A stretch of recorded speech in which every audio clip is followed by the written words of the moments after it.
একটা সুন্দরী পরী আমার সাথে শারীরিক সম্পর্ক করে। হ্যাঁ, এরকমই একটা অদ্ভুত ঘটনা ঘটছে আমার সাথে। আমি ঘটনাটা বুঝতে পারি ২ দিন আগে এক রাতের বেলা। রাত তখন কয়টা বাজে জানি না।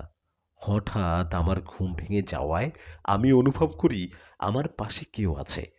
নিজের পাশে কাউকে অনুভব করতে রুমের লাইটটা জ্বালাবো ঠিক তখনই একটা ধোঁয়ার মতো ছায়া জানালা দিয়ে দ্রুত চলে গেল।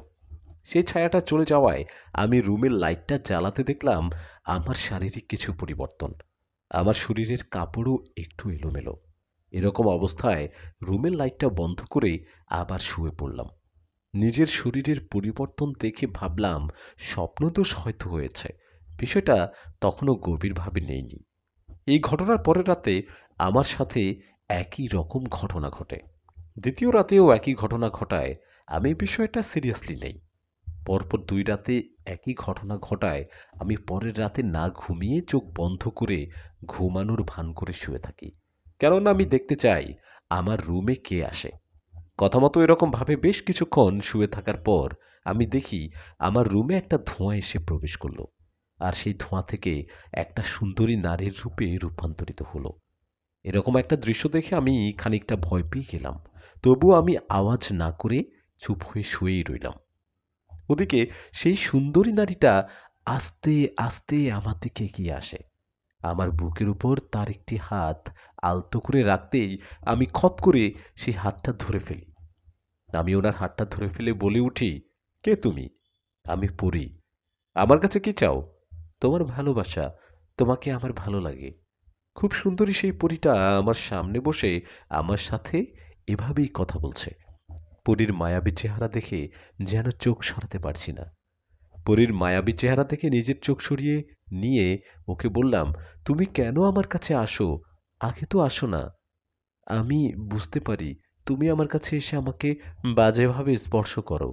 এক কথায় বলতে গেলে আমার সাথে সহবাস করো।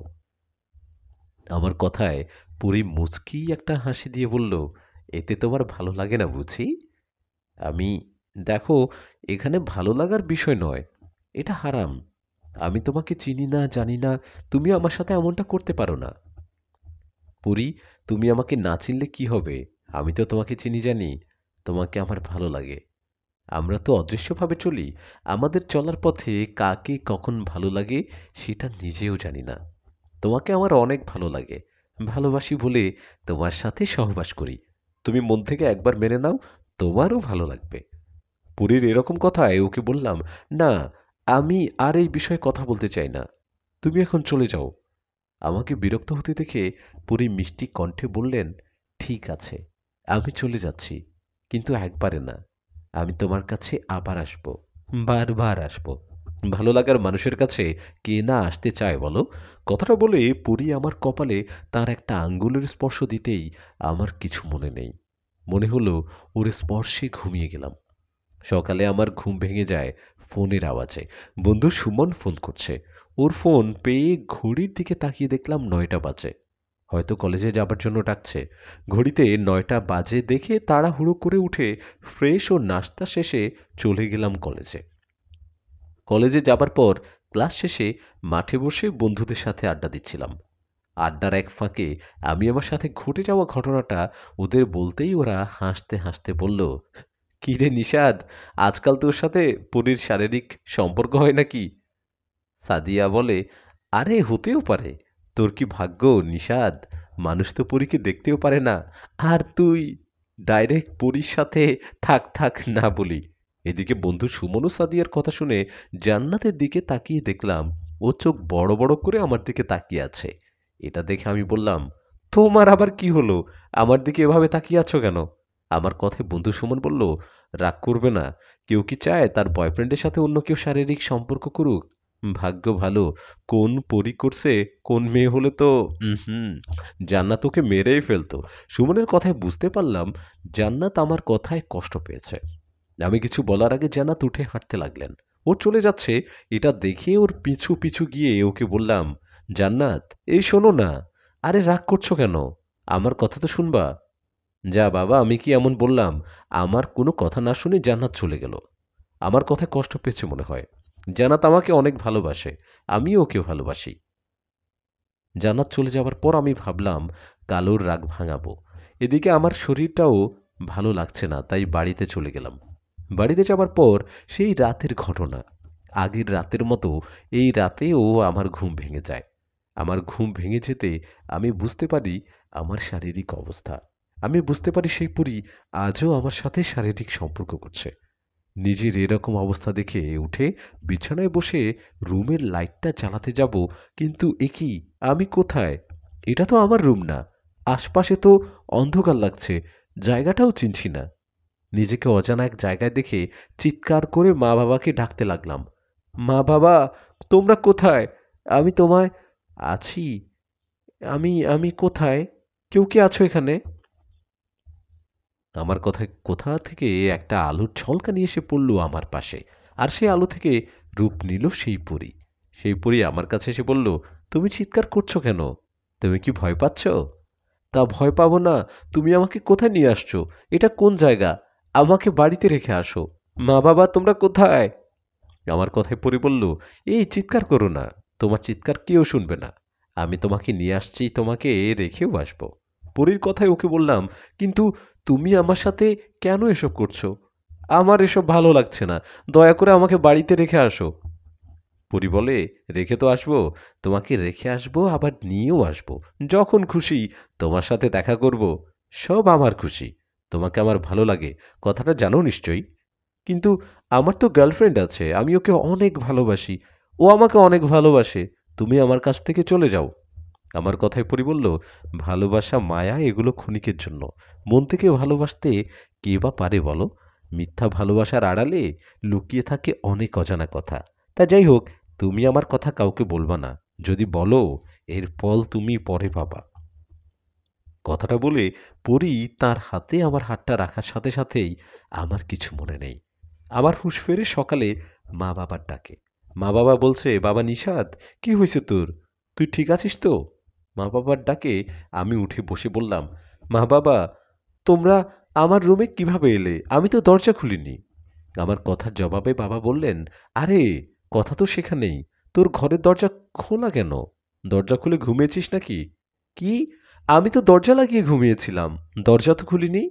এসব মনে মনে ভাবছি আমি। আমাকে চুপ করে থাকতে দেখে মা বলল, কি রে বাবা, কিছু হয়েছে নাকি? কিছু হলে আমাদের বল। মা বাবার কথায় তখনও ওদের কিছু না বলে কথাটা এড়িয়ে গেলাম। ওদের বললাম, না মা, তেমন কিছু না। ঘুমের ঘোরে হয়তো আমি দরজা খুলেছিলাম। তুমি যাও, আমার জন্য খাবার রেডি করো, আমি বাইরে যাব একটু। আমার কথায় মা বাবা চলে যাওয়ায় আমি উঠে গোসল করে খাবার খেয়ে বাইরে গেলাম জান্নাতের সাথে দেখা করতে। বাইরে গিয়ে জান্নাতের সাথে দেখা হতে ও বলল, কয়বার ফোন করছি, ফোন ধরো না কেন? রাতের বেলাও ফোন দিলাম, ধরলা না। সমস্যা কি তোমার? জান্নাতের কথার জবাবে ওকে বললাম, না মানে রাতে অনেক ঘুম পাচ্ছিল, ঘুমিয়ে গিয়েছিলাম। আর সকালে উঠতে দেরি হয়েছিল বলে তোমার ফোন ধরতে পারিনি। সরি। হ্যাঁ, হয়েছে, তোমাকে আর সরি বলতে হবে না। আমি সবই বুঝি। বুঝলা? তোমার কি হয়েছে নিশাত, বলতো, বলতো আমাকে। কাল তো কি সব বলছিলা, কোন পরী নাকি তোমার সাথে সহবাস করে? এসব কি ধরনের কথা? হ্যাঁ, জান্নাতের কথাই ওকে বললাম, সত্যি তো বলছি। গতকাল রাতেও সেই পরীটা আমার সাথে এসব করছে। কি করবো বলো তো? এরকম একটা ঘটনা না পারছি মা বাবাকে বলতে, না পারছি অন্য কারোর সাথে শেয়ার করতে। বন্ধুদের বললে ওরা মজা করে, আর তোমাকে বললে তো রাগ করো, বিশ্বাস করতে চাও না। আমার কথায় জান্নাত একটু সিরিয়াস হয়ে বলল, নিশাদ, আসলে কি পরী তোমার সাথে সহবাস করে? আমি বললাম, হ্যাঁ জান্নাত, সত্যি, বিশ্বাস করো, আমাদের ভালোবাসার কসম, এরকমই ঘটনা ঘটতেছে আমার সাথে। জান্নাত তখন বলে, হায় আল্লাহ, এরকম ঘটনাও তাহলে সম্ভব? পরী কেন তোমার সাথে এসব করতে আসবে? আমি জানি না। সেই পরীর সাথে আমি কথা বলছি। আমাকে নাকি ওনার ভালো লাগে, তাই আমার কাছে আসে, এসব করে। জান্নাত বলে, মানে কি? পরী হয়ে মানুষকে ভালো লাগা মানে? তুমি ওনাকে বলনি তুমি আমাকে ভালোবাসো, আমরা রিলেশন করি? আমি বলেছি, তবুও তো কাজ হচ্ছে না। জান্নাত তখন বলে, নিশাত, আমার মনে হয় কি তোমার একজন কবিরাজের কাছে যাওয়া উচিত। আমি কবিরাজের কাছে যাব কার সাথে? মা বাবাকে কি এসব বলা যায়? কেমন একটা লাগে না? জান্নাত বলে, সেটাও ঠিক। আচ্ছা চলো, আমি তোমার সাথে যাচ্ছি। আমাকে সাথে নিয়ে চলো, দেখি কবিরাজ কি বলে। জান্নাতের কথায় আমি কথা না বাড়িয়ে দুজনে চলে গেলাম একজন কবিরাজের কাছে। কবিরাজের কাছে গিয়ে আমি ওনাকে আমার সাথে ঘটে যাওয়া সব ঘটনা ওনাকে খুলে বললাম। আমার কথা শুনে কবিরাজ বললেন, হ্যাঁ, এরকম ঘটনা হয়, অনেক ঘটেছে। তোমরা একটু অপেক্ষা করো, আমি দেখি কিছু জানতে পারি কিনা। কথাটা বলে কবিরাজ চোখ বন্ধ করে বিড়বিড় করে কি জানি পড়তে লাগলেন। এর ঠিক কিছুক্ষণ পর কবিরাজ চোখ খুলে আমার দিকে তাকিয়ে বলল, কই, আমি তো কিছুই দেখতে পারলাম না। আমার মনে হয় কি, এসব তোমার মনের ভুল। তুমি মনে হয় স্বপ্নে এসব দেখো, স্বপ্নকে বাস্তব মনে করছো। কবিরাজের কথায় আমি বললাম, না না, আমি বাস্তবে দেখি, কথাও বলি। তখন কবিরাজ বললেন, এটা তোমার মনের ভুল, এটা এক ঘোর। তুমি পরীকে দেখো, স্বপ্ন আর মনে করো সেটা বাস্তব। তুমি চিন্তা করো না, আমি তোমাকে একটা তাবিজ দিচ্ছি, এটা কোমরে বা ডান হাতে পরে নাও, আশা করি কোনো সমস্যা হবে না। যদি আজ রাতে কোনো সমস্যা হয় তাহলে কালকে আমার সাথে আরেকবার দেখা করো। এই বলে কবিরাজ আমাকে একটা তাবিজ দিলেন। আমি তাবিজটা পড়ে বাড়িতে চলে গেলাম। ওদিকে জান্নাতও চলে গেল ওর বাড়িতে। আমি বাড়িতে যাবার পর মা বাবাকে কিছু বলিনি। অপেক্ষা করতে থাকি রাতের জন্য। অনেক অপেক্ষার পর দিন বেরিয়ে রাত এলো। রাতে আমি খাবার শেষে ঘুমিয়ে পড়লাম। মধ্যরাত। হঠাৎ সেই পরীর ডাকে ঘুম ভেঙে গেল আমার। পরী ডাকছে আর বলছে, কি ভাবছ, হাতে তাবিজ পড়লে আমি তোমার কাছে আসতে পারবো না? ওসব তাবিজ টাবিজ আমার কিচ্ছু করতে পারবে না। তুমি কবিরাজের কাছে গেছো, কবিরাজ তো আমার ব্যাপারে কিছু বলতেও পারল না, ও আমার ক্ষমতার বাহিরে। পরীর মুখে কথাগুলো শুনে অবাক হয়ে বললাম, তুমি কিভাবে জানো আমি কবিরাজের কাছে গিয়েছি? আমার কথার জবাবে পরী বললেন, আমি তোমাকে নজরে রাখি, কবিরাজ আমার ব্যাপারে কিছু জানতে বা বলতে পারবে না। তুমি হয়তো আমার সম্পর্কে জানো না। তোমাকে যে কবিরাজ তাবিজ দিয়েছে, আমি ওর কানের মধ্যে এমন জোরে থাপ্পড় মেরেছি যে ও সেই কানে আর শুনতে পারবে না। তুমি কাল ওর কাছে গেলে জানতে পারবা ওই কবিরাজ একটা কানে শুনতে পারছে না। তোমাকে বারবার একটা কথা বলছি, এখনো বলি, ভালো লাগে তোমাকে, তোমার কাছ থেকে আমাকে কেউ ছাড়াতে পারবে না। তুমি শুধু আমার ভালোবাসা। তোমাকে যে মেয়েটা ভালোবাসে, আমি তার অবস্থাও খারাপ করে দিয়েছি। ওকে এমন ভয় দেখিয়েছি যে সে কখনো ভুলতে পারবে না। কথাটা বলে সে রাতের জন্য চলে গেলেন পরী। ও চলে যাবার পর আমি চিন্তায় চিন্তায় ঘুমিয়ে পড়লাম। পরের দিন সকালবেলা জান্নাতকে ফোন দিলাম, কিন্তু ফোনটা রিসিভ করলো জান্নাতের মা। ওর মা ফোন রিসিভ করতেই আমি বললাম, আসসালামু আলাইকুম আন্টি, আমি নিশাদ। জান্নাত কই? আমার কথার জবাবে উনি বললেন, জান্নাতের তো অনেক জ্বর বাবা, ও ঘুমিয়ে আছে। আন্টির কথায় ফোনটা রেখে চিন্তা করতে লাগলাম পরীর কথা। তাহলে পরীর কথায় ঠিক ও নিশ্চয়ই জান্নাতকে ভয় দেখিয়েছে। ভয়ে হয়তো জান্নাতের জ্বর আসছে। জান্নাতের যদি এই অবস্থা হয় তাহলে ওই কবিরাজের কি হবে? যাইতে ওনার কাছে থেকে ঘুরে আসি। কথা মতো রেডি হয়ে সেই কবিরাজের কাছে চলে গেলাম গতকাল যার কাছে গিয়েছিলাম। সেই কবিরাজের কাছে গিয়ে শুনি, কিছু বলার আগেই উনি আমাকে কেমন করে যেন তাকালেন। আমি বললাম, কি কবিরাজ সাহেব, পরীর থাপ্পড় কেমন খেলেন? কানে শুনতে পারেন তো? আমার কথায় কবিরাজ অবাক হয়ে বলল, তুমি কিভাবে জানলে আমাকে পরী থাপ্পড় মেরেছে? ওনার কথার জবাবে আমি বললাম, পরী বলেছিল কালকে। আপনি তো বিশ্বাস করেননি পরী আমার বাস্তবে আসে। আপনি তো বলতেন স্বপ্নে আসে। এখন বিশ্বাস হলো তো? আমার কথায় কবিরাজ মাথা নিচু করে বললেন, হ্যাঁ বাবা, আমি বুঝতে পারছি ওই পরীর ক্ষমতা আমার থেকে অনেক উপরে। আমি বলি কি, তুমি তোমার মা বাবাকে বিষয়টা জানাও, আর অন্য কোনো হুজুর বা কবিরাজের কাছে যাও। সেই কবিরাজের কথায় নিজের মধ্যে ভয়টা আরও বেড়ে গেল। মনের মধ্যে ভয় নিয়ে ওনাকে বললাম, আচ্ছা, আপনার পরিচিত কোনো হুজুর বা কবিরাজ আছে কি? আমার কথায় উনি বললেন, হ্যাঁ, আছে একজন হুজুর আছে। উনি সেই মাপের বড় হুজুর না হলেও অনেক কিছু জানেন। আমি ঠিকানা দিচ্ছি, তুমি ওনার সাথে দেখা করতে পারো। কবিরাজের কথা মতো ওনার কাছে ঠিকানা নিয়ে চলে গেলাম সেই হুজুরের বাড়িতে। সেই হুজুরের কাছে যাবার পর ওনাকে বললাম, আমাকে ওই কবিরাজ পাঠিয়েছে, উনি আপনার কথা বলল। আমার কথায় হুজুর জিজ্ঞেস করলেন, কি কারণে আসছো বলো? হুজুরের কথায় ওনাকে পুরো বিষয়টা খুলে বললাম। আমার কথায় হুজুর বললেন, তোমার কথা শুনে মনে হচ্ছে সেই পরী তোমাকে পছন্দ করে। আরেকটা কথা জেনে রাখো, পরী কিন্তু এমনি এমনি কারোর সাথে শারীরিক সম্পর্ক করে না কারণ ছাড়া। তুমি বাবা আমার কাছে আসছো, কিন্তু আজ তুমি কিছুই জানতে পারবে না। তুমি কালকে আমার কাছে কষ্ট করে একবার এসো। আমি আজকে খবর নিয়ে দেখি কিছু জানতে পারি কিনা। কালকে তোমাকে জানাবো যা কিছু জানতে পারি। হুজুরের কথা মতো বাড়িতে চলে গেলাম। বাড়িতে যাবার পর মা বলল, কিরে বাবা, কোথায় গিয়েছিলি? তোকে এত চিন্তিত লাগছে কেন? কিছু হয়েছে কি? মায়ের কথায় আমি বললাম, না মা, কিছু হয়নি, এমনি। খাবার দাও তো, অনেক খিদে পেয়েছে। কথাটা বলে রুমে গিয়ে ফ্রেশ হয়ে খাবার খেয়ে নিলাম। হঠাৎ কিছুদিন থেকে আমার সাথে অদ্ভুত রকম ঘটনা ঘটছে, যেটা মা বাবাকে বলতেও লজ্জা লাগছে। জানি না হঠাৎ আমার সাথে কেন এসব ঘটনা ঘটতে শুরু হলো। জানি না এর শেষ পরিণতি বা কি। হুজুর তো বলল কালকে কিছু জানাবে। সেই আশাতে সেই দিনটা চলে গেল। সেই রাতের কোনো সমস্যা হলো না। পরের দিন সকালে জান্নাত ফোন করলেন। ওর ফোন রিসিভ করতেও বলল, নিশাত, তুমি কোথায়?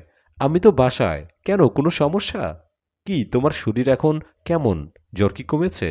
জান্নাত বলল, হ্যাঁ, আমার জ্বর কমেছে। আমাকে নিয়ে টেনশন করো না তো। তুমি আজ কলেজে আসবা না? কলেজে আসো, আমিও আসছি, ওখানে কথা হবে। জান্নাতের কথায় ওকে বললাম, আজ মনে হয় কলেজে যাওয়া হবে না। তুমি কলেজ থেকে ফেরার সময় কাল করো। আমি একটা কাজে বাহিরে যাচ্ছি। কাজ শেষে আমি তোমার সাথে দেখা করে নিব। আমার কথায় রাজি হয়ে জান্নাত ফোন রেখে দিলেন। এদিকে আমি রেডি হয়ে চলে গেলাম সেই হুজুরের বাড়িতে। হুজুরের বাড়িতে যাবার পর উনি বলল, ও তুমি আসছো, বসো। হুজুরের কথায় বসে ওনাকে বললাম, হুজুর, কিছু জানতে পারছেন কি? আমার কথায় হুজুর বললেন, দেখো বাবা, তোমার কাছে যে পরী আসে আমার মনে হয় সে কোনো সাধারণ পরী না। আমার কাছে একটা ছাত্র জিন থাকে, ও আমার কাছে শিক্ষা নেয়।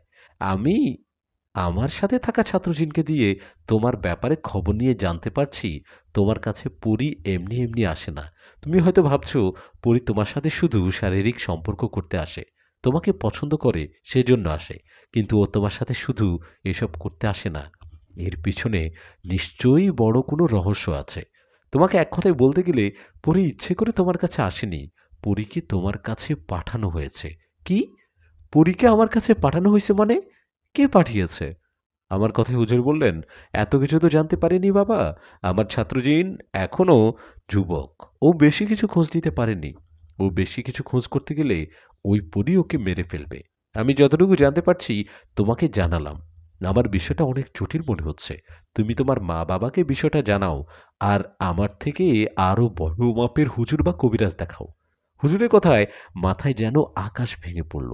পরীকে আমার কাছে কে পাঠালো? এর পিছনে আসল রহস্য কি? এর পিছনে কি আসল কোনো রহস্য লুকিয়ে আছে? এসব ভাবতে ভাবতে হুজুরের কাছ থেকে বেরিয়ে জান্নাতকে ফোন দিয়ে ওর সাথে দেখা করলাম। জান্নাতের সাথে দেখা হতেই ও বলল, কোথায় গেছো? কলেজে আসলা না যে আজকে? ওর কথার জবাবে মন খারাপ করে বললাম, একজন হুজুরের কাছে গিয়েছিলাম। হুজুরের কাছে গিয়েছিলে? কি বললেন উনি? এই বললে কথা বলে উঠল জান্নাত।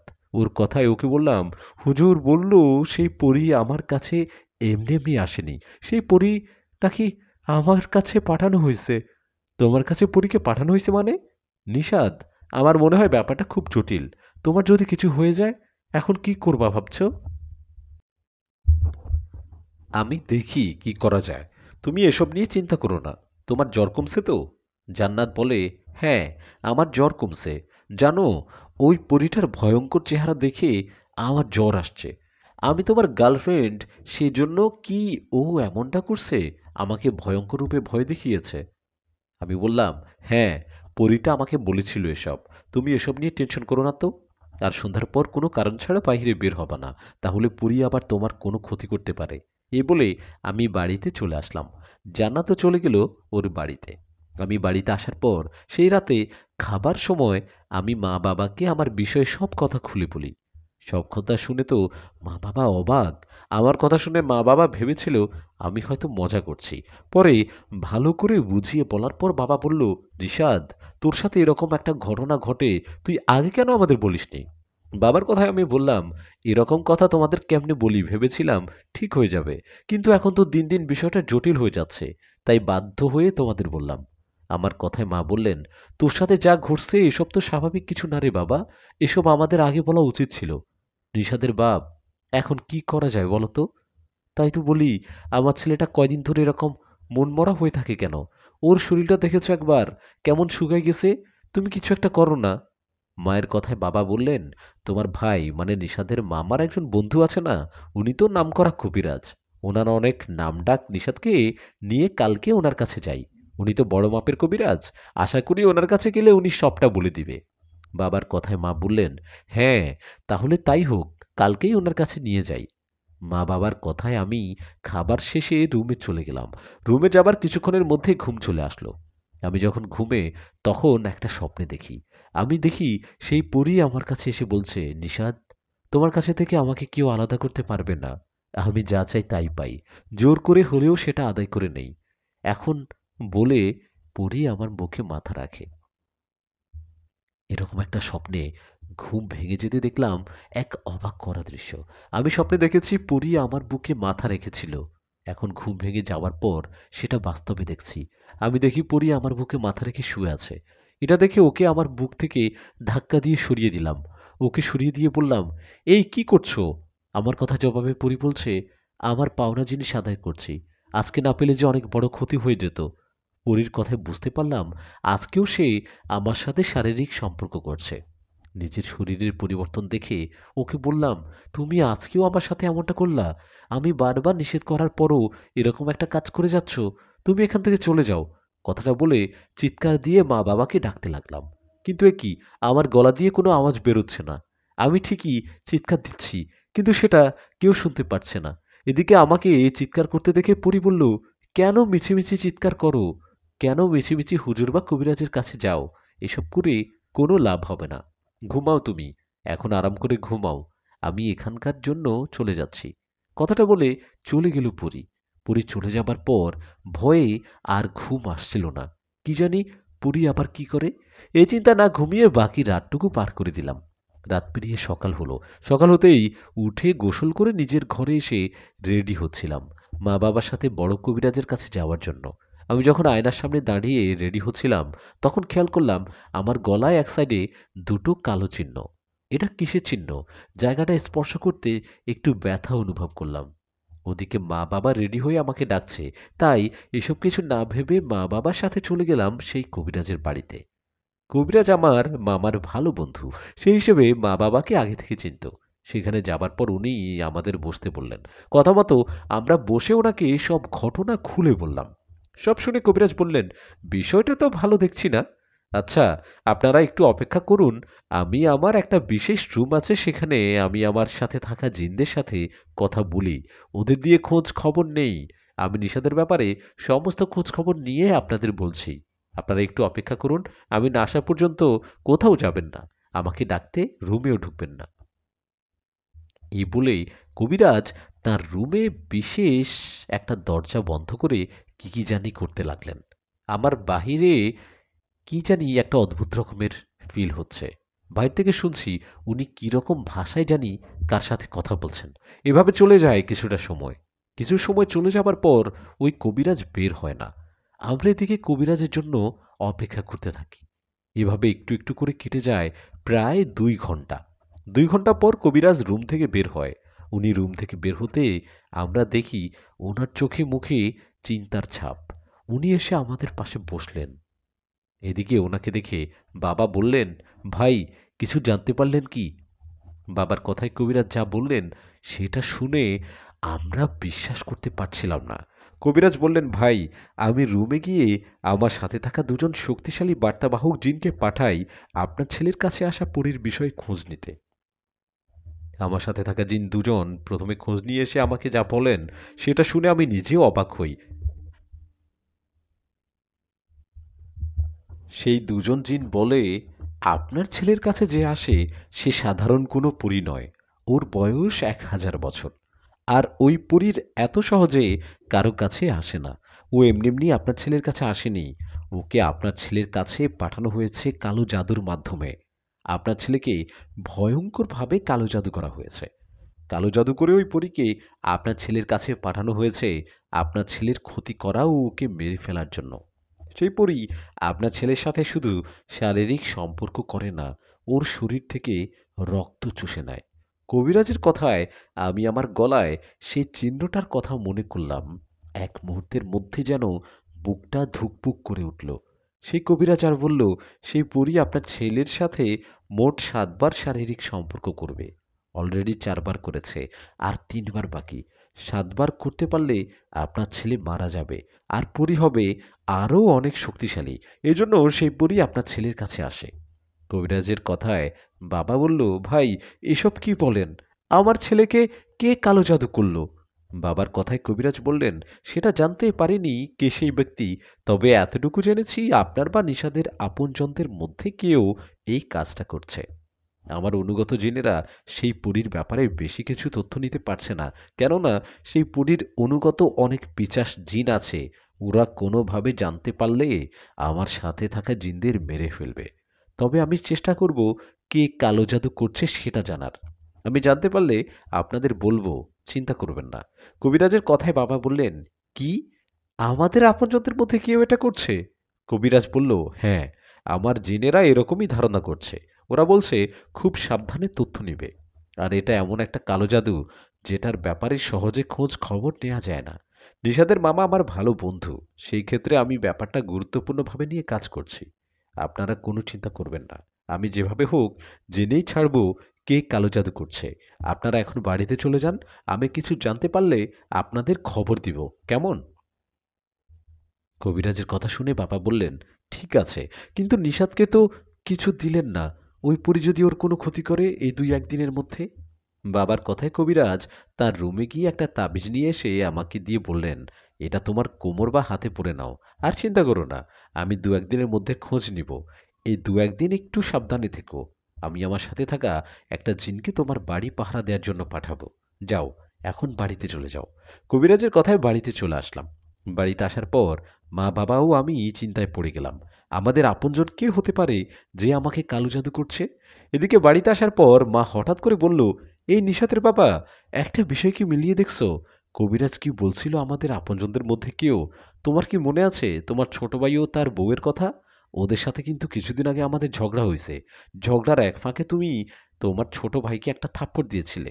তখন তোমার ভাইয়ের বউ কি বলেছিল মনে আছে? উনি বলেছিল, না, তোমাদের সুখে থাকতে দিব না, তোমাদের কাছের ধন কেড়ে নিব। এই কথার মানে কি দাঁড়ায়? আমার মনে হয় ওরাই এই কালো জাদু করছে। মায়ের কথায় বাবা বললেন, ওরা তো এরকম বলেছিল, তাই কালো জাদু করবে? বাবা নিষাদ, তোর কি কারো সাথে ঝগড়া বা কথা কাটাকাটি হয়েছে তোর বন্ধু বান্ধবদের সাথে?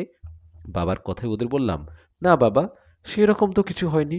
এদিকে তখন বাবা বলল, শোন, তোর উপর ভয়ঙ্কর কালো জাদু করা হয়েছে, তাই বিষয়টাকে স্বাভাবিকভাবে নেওয়া যাবে না। যাদের সন্দেহ হবে তাকে ভালোভাবে জিজ্ঞেস করবি, দরকার হয় অনুরোধ করবি, তবুও যেন সে কালো জাদুটা তুলে নেয়।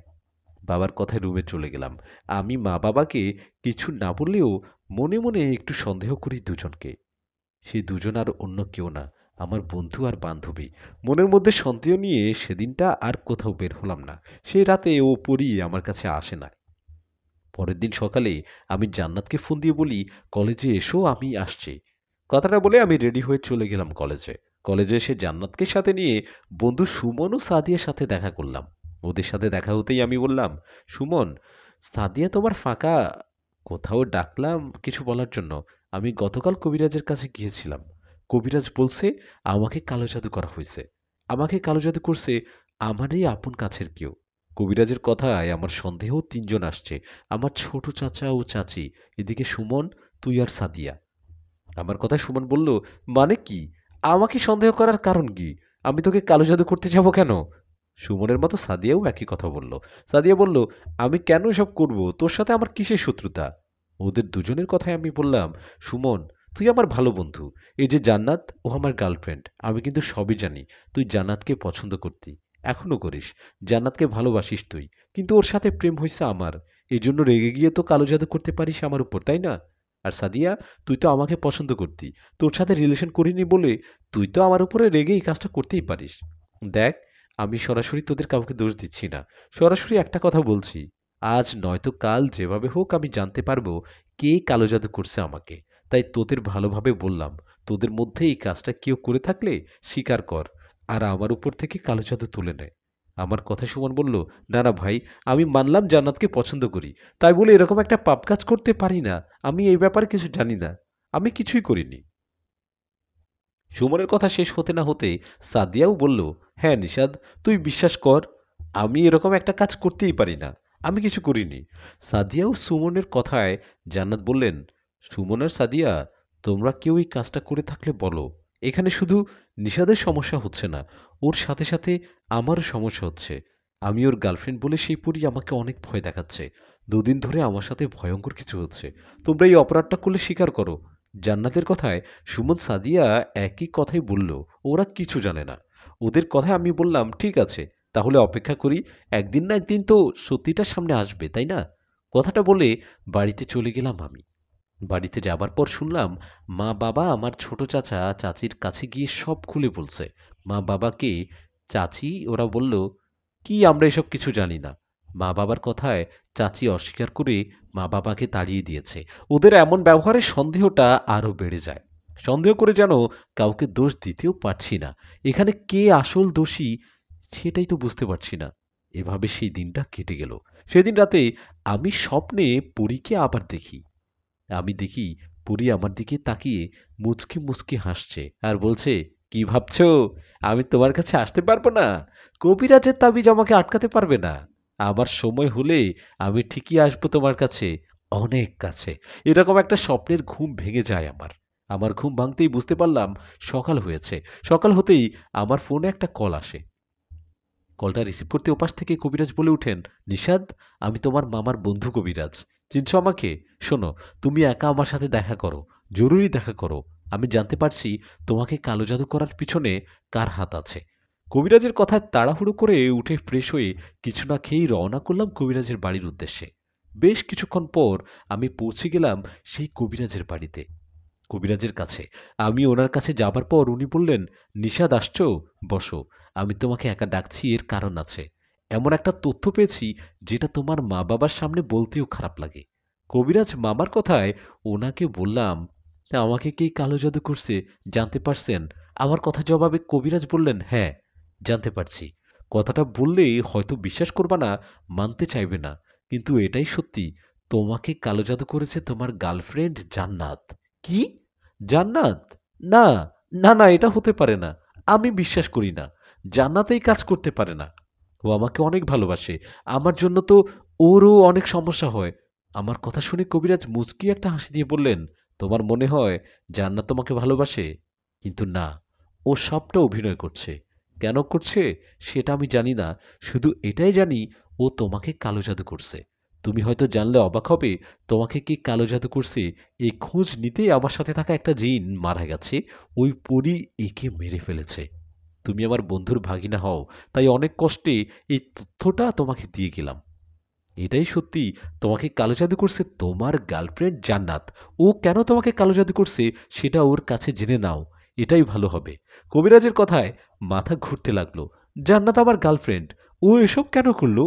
মনের মধ্যে রাগ নিয়ে কবিরাজের ওখান থেকে বেরিয়ে বন্ধু সুমনকে ফোন দিয়ে বললাম, জরুরি দেখা কর। আমার কথায় কিছুক্ষণ পর সুমন দেখা করায় ওকে নিয়ে গেলাম জান্নাতের কাছে। জান্নাত ফাঁকা কোথাও আমার সাথে দেখা করতে আসছে। ও এসে আমাকে বলল, কি ব্যাপার, দুজনে একসাথে? কোথা থেকে ফিরলে? তোমাকে এরকম লাগছে কেন?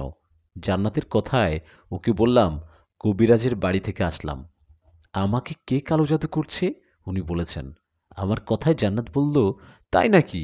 কে করছে তোমাকে কালো জাদু বলো? তার নাম বলো। তোমার চাচা চাচি নাকি সুমন বা সাদিয়ার কেউ বলো? জান্নাতের কথায় ওকে ঠাস করে একটা থাপ্পড় দিয়ে বললাম, অভিনয় বন্ধ করো। আমার থাপ্পড় খেয়ে জান্নাত বলল, মানে কিসের অভিনয়? চুপ, একদম চুপ। অনেক অভিনয় হয়েছে। আমাকে কেন কালো জাদু করছো সেটা বলো। আমার কথায় জান্নাত একটা হাসি দিয়ে বলল, ও, তাহলে তুমি সবটা জেনে গেছো। সবটা যেহেতু জেনেই গেছো, তাহলে শোনো, আমি তোমাকে কালো জাদু করছি। তোমাকে আমি বাঁচতে দিব না, তুমি মরবা, যেভাবে মরে গেছে আমার বড় বোন সুমি। কি? সুমি? সুমি তোমার বোন? হ্যাঁ মিস্টার নিষাদ, সুমি আমার আপন বড় বোন ছিল, যাকে তুমি কালো জাদু করে মারছো। আমার আপু তোমার সাথে রিলেশন করেনি বলে তুমি আপুকে এমন কালো জাদু করছো যেন আপুর সুন্দর চেহারা দিন দিন নষ্ট হয়ে আপু রক্তশূন্য হয়ে মারা যায়। আপুকে কালো জাদু করছো, কিন্তু আমার মা বাবা এই বিষয়টা বুঝতে পারেনি। আপুকে দিনের পর দিন ডাক্তার দেখিয়ে হাসপাতালে ভর্তি করিয়েও কোনো লাভ হয়নি। আপু অসুস্থ হয়েই মারা গেছে। আমি থাকতাম আমার নানার বাড়িতে। আপু মারা যাওয়ার পর আমি বাড়িতে আসি।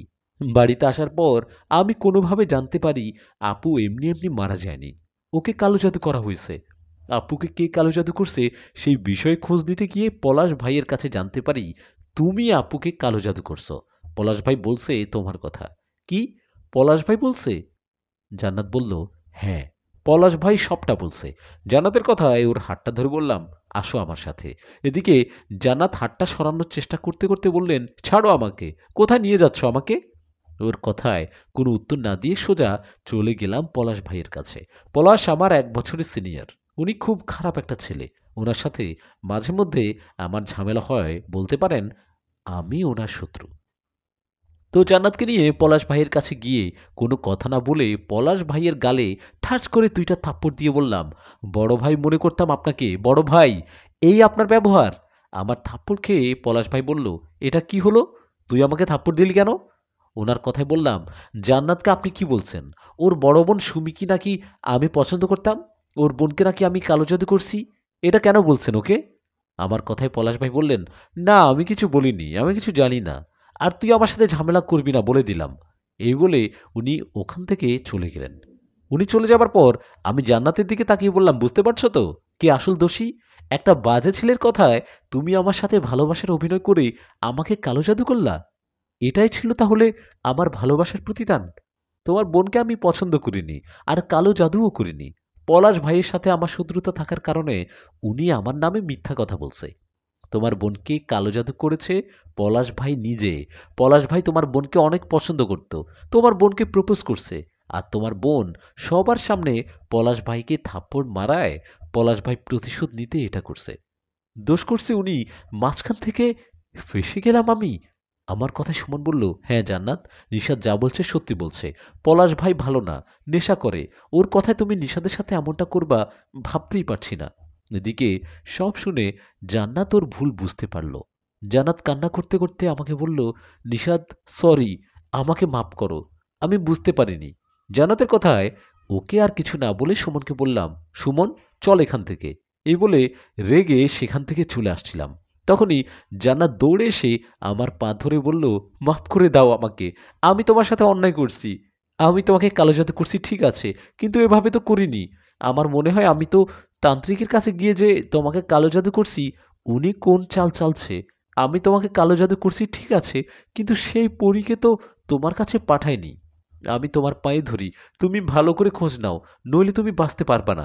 জান্নাতের কথায় আমি কত কথা না বলে বাড়িতে চলে গেলাম। জান্নাতের কথায় আমি কোনো কথা না বলে বাড়িতে চলে গেলাম। বাড়িতে যাবার পর মা বাবা জিজ্ঞেস করলেন আমি কিছু জানতে পারলাম কিনা। মা বাবার কথায় ওনাদের কিছু না বলে রুমে চলে গেলাম। নিজের গার্লফ্রেন্ড আমাকে কালো জাদু করছে এই কথাটা মা বাবাকে কিভাবে বলি? মনটা ভীষণ খারাপ। এরকম একটা ধাক্কা খাবো ভাবিনি। জান্নাত জান্নাত এমনটা করছে কথাটা যেন মানতেই পারছি না। এদিকে জান্নাতের দোষ দিয়েও বা কী লাভ? পলাশ ভাই মিথ্যা বলছিল, জান্নাত আমাকে ভুল বুঝে কাজটা করছে। এমন পরিস্থিতিতে কি করব কিছুই যেন বুঝতে পারছিলাম না। চুপ করে শুয়েছিলাম রুমের ভিতরে। সেদিন রাতে চোখে ঘুম আসছিল না। অনেক রাত পর্যন্ত জেগেছিলাম। শেষ রাতের দিকে একটু ঘুম আসায় ঘুমিয়ে যাই। আমি ঘুমানোর কিছুক্ষণ পরে আবার জেগে যাই, কেননা আমি বুঝতে পারি সেই পরী আজও আমার সাথে শারীরিক সম্পর্ক করছে। এমনকি আমি এটাও ফিল করি পরী আমার পাশেই আছে। পরী আমার পাশে আছে এমনটা ফিল করায় আমি পাশে তাকাতেই চমকে উঠি, আর এক লাফে বিছানায় এক কোণে গিয়ে গুটিসুটি হয়ে বসে থাকি, কেননা সেই পরীর রূপটা ছিল অন্য দিনের থেকেও ভয়ঙ্কর। আমি পরীর ভয়ঙ্কর রূপ দেখে ভয় পাওয়ায় পরী বলল, ভয় পেও না আমার ভালোবাসা, এটাই আমার আসল রূপ। আমি বৃদ্ধ একটা পরী, নিজেকে সুন্দর আর শক্তিশালী করতেই তো তোমার মতো যুবকের রক্ত পান করি। এই বলে পরী ভয়ঙ্করভাবে হাসতে লাগলেন। পরীর এই ভয়ঙ্কর হাসি দেখে আমি নিজেকে ধরে রাখতে না পেরে জ্ঞান হারিয়ে ফেলি। পরের দিন সকালে মা বাবা আমাকে অনেক ডাকাডাকির পর যখন আমি দরজা খুলছিলাম না, তখন ওনারা দরজা ভেঙে আমার রুমে এসে আমার জ্ঞান ফেরান। আমার জ্ঞান ফিরতেই মা বাবা বলে, বাবা নিশাদ, তুই ঠিক আছিস তো? কি হয়েছে তোর? তোকে অনেকক্ষণ ধরে ডাকছি, কিন্তু তুই দরজা খুলছিস না। তুই দরজা না খেলায় আমরা তো ভয় পেয়ে গিয়েছিলাম, তাই দরজা খুলে ভেঙে ভিতরে আসলাম। মা বাবার কথায় ওনাদের বললাম, আসলে রাতে ওই পরীকে দেখে জ্ঞান হারিয়ে ফেলেছিলাম। আমার কথায় মা বাবা বললেন, কবিরাজ না তোকে তাবিজ দিল, তারপর ও পরী কিভাবে আসলো? আমি না হয় কবিরাজের কাছে আরেকবার যাই। বাবার কথায় আমি বললাম, না বাবা, তোমার যাবার দরকার নেই, আমি যাচ্ছি ওনার সাথে দেখা করতে। এই বলে উঠে ফ্রেশ হলাম। শরীরটা কেমন ব্যথা করছে। ফ্রেশ হয়ে নাস্তা করে নিয়ে আমি চলে গেলাম কবিরাজের বাড়িতে। সেখানে যাবার পর উনি আমাকে দেখে বলল, কি নিশাদ, তোমার গার্লফ্রেন্ড জান্নাত কি স্বীকার করলো ও যে তোমাকে কালো জাদু করছে? কবিরাজ মামার কথায় বললাম, হ্যাঁ, জান্নাত স্বীকার করেছে। আমাকে কেন কালো জাদু করছে সেটাও বলছে। জান্নাত আমাকে কালো জাদু করছে বিষয়টা মানতেই পারেনি। ওদিকে আবার গত রাতে সেই পরী আমার কাছে এসে আবারও শারীরিক সম্পর্ক করছে। কালকে আমি পরীর আসল রূপ দেখেছি। কি কি ভয়ানক দেখতে! আপনি তো আমাকে তাবিজ দিয়েছিলেন, তারপর পরী আসলো যে? আর আমাকে কালো জাদু করছে এই জান্নাত। আপনি তো জেনেই গেছেন। তাহলে কালো জাদু কাটিয়ে আমাকে সুস্থ করেন। আমার কথায় কবিরাজ মাথা নিচু করে বললেন, নিষাদ, কিছু কিছু ব্যাপারে তথ্য নিয়ে বলা যায়। তথ্য নেওয়া সহজ, কিন্তু কাজ করা কঠিন। আমি তোমার কালো জাদু কাটাতে পারবো না, এটা আমার ক্ষমতার বাহিরে। ওই পরীর মোকাবেলা করার ক্ষমতা আমার পক্ষে সম্ভব না।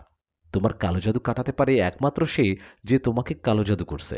যদি বাঁচতে চাও তাহলে ওই কবিরাজ বা তান্ত্রিকের কাছে যাও, উনি পারবে তোমার কালো জাদু কাটিয়ে বাঁচাতে পারে। তাই যত তাড়াতাড়ি পারো ওনার কাছে চলে যাও। কবিরাজের কথায় বুঝতে পারলাম সামনে আমার জন্য মৃত্যু অপেক্ষা করছে। নিজের জীবন বাঁচাতে কবিরাজের ওখান থেকে বেরিয়ে জান্নাতকে ফোন দিয়ে বললাম দেখা করতে। আমার কথায় জান্নাত দেখা করায় ওকে বললাম, চলো চলো নিয়ে আমাকে, যে তান্ত্রিকের কাছে গিয়ে আমাকে কালো জাদু করছো, এখনই নিয়ে চলো। আমার কথায় জান্নাত কোনো কথা না বাড়িয়ে সেই তান্ত্রিকের কাছে নিয়ে গেলেন আমাকে। আমি ওনার কাছে যেতেই উনি কর্কশ গলায় বলে উঠলেন, আমার কাছে এসে কোনো লাভ হবে না, ও তোমাকে বাঁচতে দিবে না, তোমাকে ও মেরেই ফেলবে। এ বলে তান্ত্রিক একটা শয়তানি হাসি দিলেন। তান্ত্রিকের কথায় আমরা ওনার পাশে গিয়ে বসে বললাম। এদিকে জান্নাত তখন তান্ত্রিককে বললেন, চাচা, আমাকে চিনতে পেরেছেন? আমি কিছুদিন আগে আপনার কাছে এসেছিলাম একটা ছেলেকে কালো জাদু করতে। এই যে ও সেই ছেলে। আমি ভুল বুঝে ওকে কালো জাদু করছি। আমি আমার ভুল বুঝতে পারছি। আপনি দয়া করে ওর উপর থেকে কালো জাদু কাটিয়ে নিন। জান্নাতের কথায় তান্ত্রিক বললেন, না, সেটা আর সম্ভব না। ওর কাজ হাসিল করবেই। আমি এই কালো জাদু আর কাটাতে পারবো না। ওনার কথায় আমি বললাম, জান্নাত, জান্নাত আমাকে কালো জাদু করাতে যত টাকা দিছে আমি তার থেকে আপনাকে দ্বিগুণ টাকা দিব। তবুও আমার উপর থেকে কালো জাদু তুলে নেন। আমার কথায় তান্ত্রিক বলল, না না, আমি পারবো না, তোমরা চলে যাও এখনই, এখনই চলে যাও। তান্ত্রিকের এমন ব্যবহারে কোনো উপায় না পেয়ে ওনার পা ধরে কান্না করতে করতে বললাম, দয়া করে কালো জাদুটা তুলে নিন। আমি যদি আপনার ছেলে হতাম তাহলে কি পারতেন এভাবে তাড়িয়ে দিতে? আমার কান্না অনুরোধে তান্ত্রিক বললেন, উঠো বাবা, পা ছাড়ো। দেখো বাবা, আমি স্বীকার করছি আমি তোমাকে কালো জাদু করছি। লোকজন আমার কাছে আসে টাকার বিনিময়ে এমন পাপ কাজ করাতে।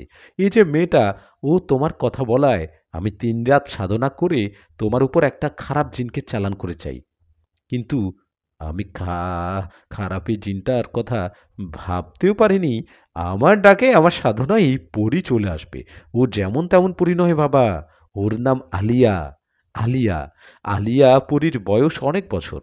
ও শয়তানের পূজারী। ও নিজেকে শক্তিশালী করতে প্রতি 1 যুগ পর পর একজন যুবক বা যুবতীর রক্ত খায়। এই জীবনে ও অনেক যুবক যুবতীকে মেরে তাদের রক্ত খেয়ে নিজের শক্তি বাড়িয়েছে। এখন ওর নজরে পড়েছ তুমি। নজরে বলতে, ওকে তোমার কাছে পাঠিয়েছি আমি। আমি ওকে পাঠাতে চাইনি। ওর খুব ক্ষমতা। ওই আলিয়া পরীর অনুগত 1-2 জন না, 2-3 হাজার পিচাস জিন পরী আছে। ওরা এই আলিয়ার চামচা বলতে পারো। আলিয়া যা বলে ওরা তাই করে। আমি তোমাকে কালো জাদু করছি ঠিক আছে, কিন্তু তোমার উপর থেকে কালো জাদু কাটাতে পারবো না। আমি কালো জাদু তুলতে গেলে পরী আমাকে তো মারবেই, আমার বংশ নির্বংশ করবে। ও তোমার সাথে 5 বার সহবাস করছে, আর 2 বার করতে পারলে ও হবে আরো শক্তিশালী, আর তুমি রক্তশূন্য হয়ে মারা যাবা। ওনার কথায় কান্না ভরা চোখে অনুরোধ করে বললাম, কোনো কি উপায় নেই ওর কাছ থেকে মুক্তি পাবার? আমার অনুরোধে উনি বললেন, উপায়? উপায় হ্যাঁ, একটা আছে। সেই উপায়টা হলো, সেটা আমি তো করতে পারবো না। আমার যিনি গুরু, আমি যাকে গুরু মানি, আমি যার কাছে শিক্ষা নিয়েছি সেই তান্ত্রিকের সাথে তোমার দেখা করে কথা বলতে হবে। আর উনি আমাদের মানুষদের লোকালয় থাকে না, উনি থাকে গহীন একটা জঙ্গলের একটা গুহাতে। ওখানে উনি সাধনা করে, ওখানেই থাকে। আমি তোমাকে ওনার ঠিকানা দেই, তুমি কালকেই ওনার কাছে যাও আর দেখা করো। তবে সাবধান, ওটা কিন্তু খুব ভয়ঙ্কর জঙ্গল। ওখানে নানা হিংস্র জীবজন্তু আছে, তোমার মৃত্যু হতে পারে। তান্ত্রিকের কথায় নিজের জীবন বাঁচাতে আমি রাজি হলাম। ওনার কথা মতো আমি সেই জঙ্গলে যাবার জন্য ওনার কাছে পুরো ঠিকানা চাইলাম। প্রিয় লিসেনার্স, পরীর সাথে সহবাস গল্পের প্রথম পর্ব, এটি দ্বিতীয় পর্ব নিয়ে আসব তাড়াতাড়ি। দ্বিতীয় পর্ব তাড়াতাড়ি পেতে চ্যানেলটি সাবস্ক্রাইব করুন। ধন্যবাদ সবাইকে।